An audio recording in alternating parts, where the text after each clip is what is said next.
without the Straits of Hormuz being opened up.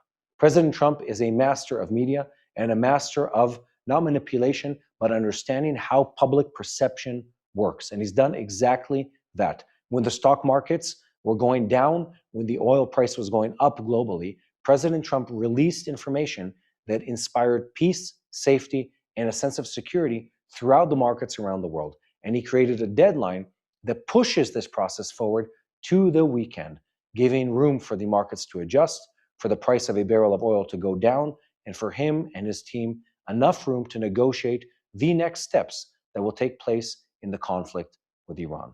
Now, what does the Iranian response to his point or his 15-point plan actually mean? Well, it means a lot, and it also means nothing at the same time. Let me just remind you that 24 hours ago, the Iranian regime was claiming or swearing up and down that they had never heard of a negotiation with President Trump, that they never talked about it, that such a thing never existed.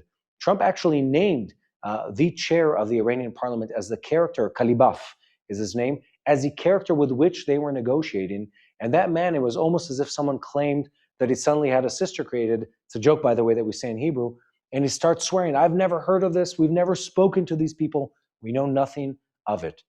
Lo and behold, just a few hours later, it turns out that there is a negotiation taking place, that President Trump indeed was telling the truth, as we thought he was, and there is a negotiation directly taking place with the Iranians. What are the Iranians actually trying to do here?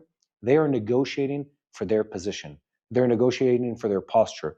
President Trump made a really smart move in framing the negotiation, where he said that the story of nuclear capabilities is off the table. That's what he said.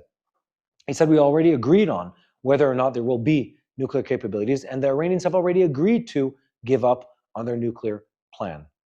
The Iranians, of course, are claiming today, 24 hours after they confirmed that there was such a negotiation, that they never agreed to any of these terms. What is my guess? What is my estimation? What are we hearing from our sources? We're hearing that there is a negotiation taking place, but it's through mediators. And both sides are not at all on the same page yet. Both of them want to walk away from this victorious, and they need to find a way where they can frame that as a victory for both sides. I believe that is possible. I believe Iran and the Ayatollah regime will sadly live to see another day. That's sadly the reality that we face right now.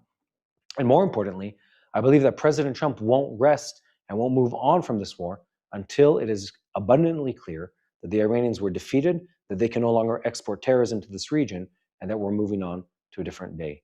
One last word about the Strait of Hormuz. There is a substantial pileup of ships building up in the Strait of Hormuz right now, all waiting to carry oil out. And I want to say this in the most clear way possible. The